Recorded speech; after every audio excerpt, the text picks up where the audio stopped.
Bonjour la famille, j'espère que vous allez tous très bien. Nietzsche parle foot. Aujourd'hui, Nietzsche parle de la Coupe d'Afrique des Nations. Et voilà, je vais vous donner mon bilan, mon ressenti après 2 jours après avoir soulevé notre troisième coupe, après avoir pris notre troisième étoile. Je vais vous donner mon point de vue en fait sur la Coupe d'Afrique des Nations et puis bon, comment je l'ai vécu, mais surtout comment mon bilan même par rapport à ça. N'oubliez pas de liker, de partager, puis de commenter. Dites-moi en commentaire, par exemple, c'est quoi votre meilleure équipe après cette Coupe d'Afrique des Nations, hein? C'est quoi l'équipe qui a le plus floppé? On va bien rigoler en commentaire. Alors, pour commencer, cette Coupe d'Afrique des Nations là, elle a été ouverte par la cérémonie d'ouverture, bien sûr. Un peu redondant, mais tu comprends ce que je veux dire. Pour commencer, on va parler de l'ambiance qu'il y avait autour, l'engouement qu'il y avait autour de la Coupe d'Afrique des Nations avant même que la CAN commence. Déjà en Côte d'Ivoire, on ne sentait pas en fait cette flamme là, que la Coupe d'Afrique allait être en Côte d'Ivoire. On ne sentait pas. Il y a des gens même qui se plaignaient sur Twitter, même moi-même sur Twitter, je me disais mais pourquoi il n'y a pas de drapeaux? Pourquoi il n'y a pas de lumière? Pourquoi on ne ressent pas? Et puis j'avais même des gens qui étaient en Côte d'Ivoire, des contacts que j'avais qui me disaient Nietzsche, vrai là, on ne sent pas, hein, les gens marchent même, il n'y a même pas de drapeau, on ne sent même pas qu'il y a Cannes. Mais bizarrement, à une semaine, j'ai l'impression que le gouvernement, ils attendaient vraiment une semaine avant la CAN. Mais à une semaine de la CAN, mais Abidjan a commencé à prendre feu, mais il n'est pas capté. Ils ont commencé à faire une caravane. Il y a Orange qui a fait une caravane dans la ville. Il y a des sponsors qui ont commencé à faire des caravanes et tout par rapport à la CAN. Surtout après avoir présenté la mascotte, c'est là qu'on a compris que ouais, les gars étaient vraiment chauds. Et bon, après, moi par exemple, je devais faire partie, je devais venir, lors de cette de l'ouverture, mais j'ai pas pu être là parce qu'il y a eu tellement de, voilà, mes vols ils ont été annulés à plusieurs reprises. Du coup, j'ai manqué 2 ou 3 jours de Cannes, mais bon, c'est pas bien grave. Alors, cérémonie d'ouverture. J'ai entendu beaucoup de choses sur la cérémonie d'ouverture, mais j'espère que vous avez vos réponses parce que la cérémonie d'ouverture était différente de ce qu'on a toujours vu en Afrique. Je l'ai trouvé très original. Parce qu'il y a des masques qui ont été présentés. Les masques, on les sort quand on respecte l'étranger. En Afrique, c'est comme ça. En Côte d'Ivoire, c'est comme ça. Je ne sais pas chez vous, dans votre pays, dites-moi en commentaire, mais on sort les masques par respect. On te montre notre culture, on se dévoile à toi. Bon, après, il y a eu une grosse vague de haine qui est passée. Les gens se sont moqués, les masques et tout. Oh, c'est quoi ça? Mais ce sont des mœurs, c'est la culture ivoirienne qui était présentée. Donc, j'ai trouvé ça beau, j'ai trouvé ça original, avec beaucoup de couleurs. J'ai quand même trouvé ça bien. Cérémonie d'ouverture aussi, quand même réussi avec la prestation des artistes que vous connaissez et tout là.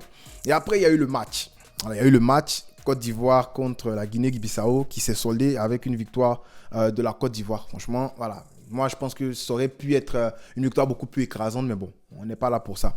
Il y a des matchs qui se sont passés du côté de la Côte d'Ivoire, le rebondissement quand la Côte d'Ivoire perd contre le Nigeria et le fameux 4-0. Moi, j'étais au stade. Le match contre le Nigeria, j'étais au stade, mais je ne veux pas trop m'attarder là-dessus. Mais le 4-0, ça faisait encore plus mal. Parce que là, imaginez ça, double défaite. Tu t'en vas à BMP. Ceux qui connaissent BMP, ça veut dire que tu dois marcher pour aller là-bas. Dans chaleur là. Tu t'en vas à BMP. Puis tu te prends un 4-0. Tu vas ovationner l'adversaire. Et puis après, tu vas remarcher encore pour aller prendre ta voiture. Tu seras encore dans les embouteillages. Franchement, ça, c'était compliqué. Si les Ivoiriens qui sont là, qui regardent la vidéo, dites-moi en commentaire comment vous avez vécu le 4-0. Parce que pour moi, c'était très, très honteux. Voilà, c'était honteux. Après, bon, on se croit éliminé. Et il y a aussi un rebondissement, c'est ce qui se passe entre le Mozambique et le Ghana. C'est-à-dire que ce petit ballon que le gardien il touche là, c'est ça qui va faire que le Mozambique va égaliser. Après, dans la foulée, ça va engendrer tellement de choses. Exemple, comme ça s'appelle, Iñaki Williams qui va quitter la CAN, il va partir jouer contre le Barça et il va éliminer le Barça de la Copa. Il y a tellement de ricochets qui sont arrivés après ça. Et voilà, ce qui qualifie après la Côte d'Ivoire et tout. Dans la foulée, ce qui se passe, c'est que vous connaissez ce qui se passe, c'est que si on ne gagne pas, si le Mali ne gagne pas, ben la Côte d'Ivoire risque d'être éliminée. Et faut nous voir en train de s'asseoir. Même les Logan et tout, là, ils sont venus chez moi à la maison, on a suivi les matchs, et les charrettes et tout. Ben les gars, on était aux aguets de voir la Côte d'Ivoire quand même passer parce que le pays était mort complètement. Parce que tu sors de 4-0, tu sors d'un 4-0, tu sors de ta CAN, mais surtout, il y a un enjeu que vous n'avez pas compris, c'est l'enjeu financier. Parce qu'il y a des gens, il y a des compagnies qui ont investi pour que cette CAN-là, pour avoir un retour sur investissement, bien sûr. Il y a, exemple, les cités CAN. qui ont investi des millions pour avoir des spots, pour pouvoir vendre leurs marchandises et tout. Lorsque la Côte d'Ivoire sort, si la Côte d'Ivoire sort en poule, ils ne peuvent pas avoir retour sur investissement parce que plus personne ne va aller manger, plus personne ne va aller boire et tout. Du coup, ils perdent de l'argent. Donc, il y a ce côté, il y avait cette peur-là du côté de la Côte d'Ivoire. Mais bon, vous connaissez la suite. Grâce au Maroc, la Côte d'Ivoire se qualifie et on retrouve en fait l'engouement. Du côté ambiance CAN, moi ce que j'ai à dire par rapport à ça, c'est que l'ambiance elle était folle, elle était très top. Surtout depuis l'arrivée des sélections, on a vu comment les sélections étaient très bien accueillies. Les Marocains, les gens ont fait des vidéos pour dire franchement ils sont dans de très bonnes facilités, dans de très bonnes conditions. Tous les joueurs ont dit ça, la plupart des joueurs, les médias, bon, il y a eu des points noirs, on va parler de ces points noirs là tout à l'heure, ne vous inquiétez pas.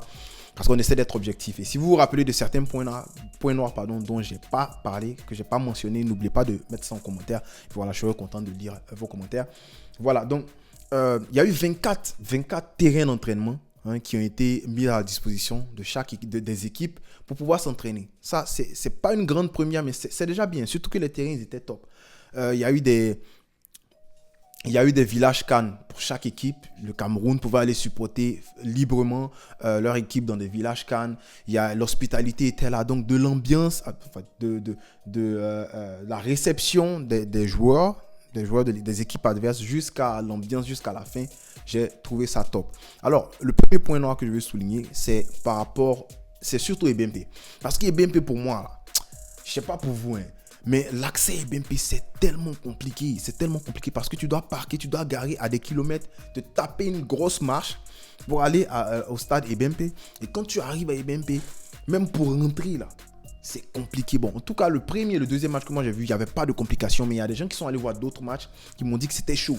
Le Félicia, par contre, c'était correct parce que le Félicia, ça se trouve quand même en ville, ça se trouve quand même au plateau, donc voilà. Mais EBMP là, pour moi c'est un gros point noir. J'espère que pour les prochaines fois, on n'en sait jamais, peut-être avoir une Coupe du Monde ou bien, bon, une Coupe du Monde c'est un peu trop dit, mais si la Côte d'Ivoire, le Sénégal organise bien une CAN, la Côte d'Ivoire et puis le Sénégal, puis peut-être un autre pays peuvent être ensemble et puis organiser une Coupe du Monde, on ne sait jamais. On peut avoir, voilà, en fait ce que je veux dire c'est que s'il y a une autre compétition en Côte d'Ivoire, j'espère qu'EBMP, il y aura beaucoup plus de périphéries, beaucoup plus de routes pour nous envoyer vers EBMP parce que c'est quand même l'achalandage, c'est trop, surtout au retour. Parce qu'au retour, nous, on a fini, le match, il est fini à 21h. Moi, je suis rentré à la maison à 1h du matin. Donc, j'imagine ceux qui vivent beaucoup plus loin que moi. Ça, c'est le gros point noir. Aussi, problème d'accréditation, il y a plein de photographes qui se sont plaints du fait qu'il y avait un problème d'accréditation. Je ne sais pas, alors je n'ai pas envie de venir tirer sur l'ambulance, je n'ai pas envie de venir dire quoi que ce soit ici parce que ce n'est pas moi qui ai eu ce problème-là. Du coup, je ne peux pas vous donner les détails, mais certaines personnes se sont plaintes du fait qu'ils n'ont pas réussi à avoir les accréditations pour prendre des photos. Est-ce que ce sont ces personnes-là qui s'y sont mal prises pour avoir les accréditations, ou bien c'est parce que c'était mal géré, du coup, je ne sais pas. Il va falloir le demander directement. Mais EBMP, gros point noir. Deuxième point noir pour moi, ce sont les tickets.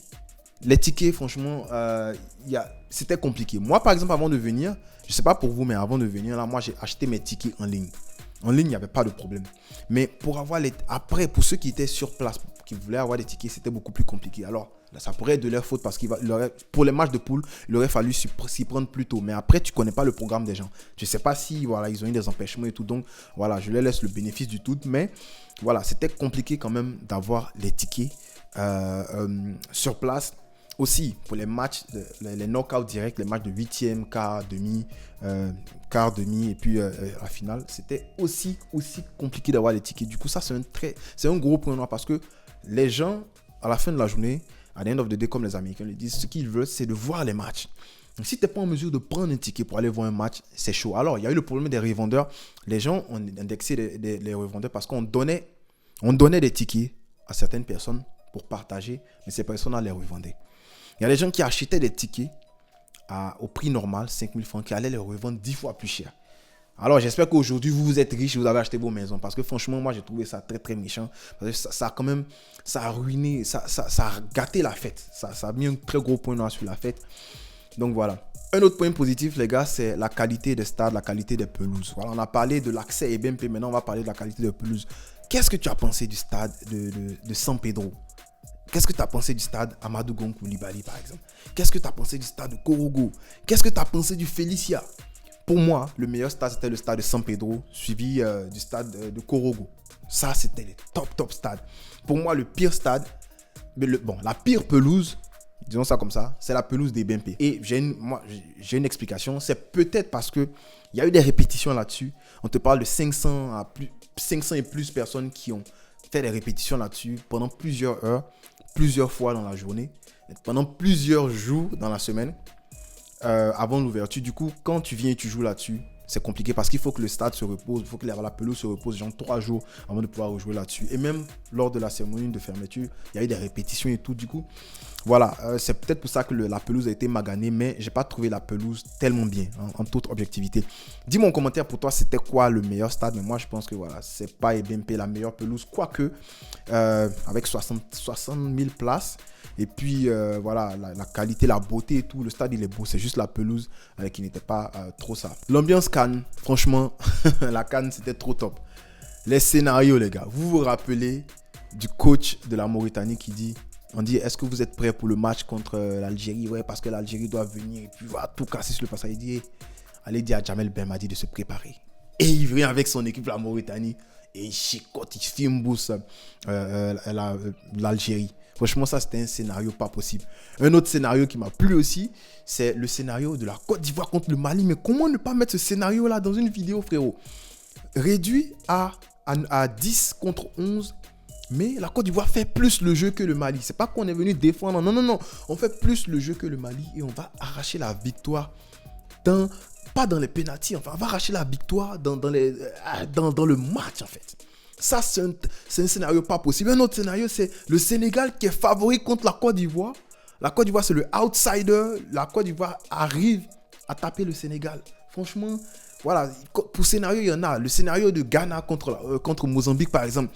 À 2-0, il reste 5 minutes. Le Ghana est qualifié, mais le Ghana va laisser tomber ça à cause de son gardien qui touche le ballon au dernier moment. Du coup, but de Renildo. Ça c'est étonnant. Et un autre scénario, les gars, le scénario le plus important même là, c'est le scénario de Cabri, moi, n'a pas peur de couteau. C'est-à-dire que c'est fini contre le Maroc. Pardon, qu'est-ce que je raconte? C'est-à-dire que c'est fini.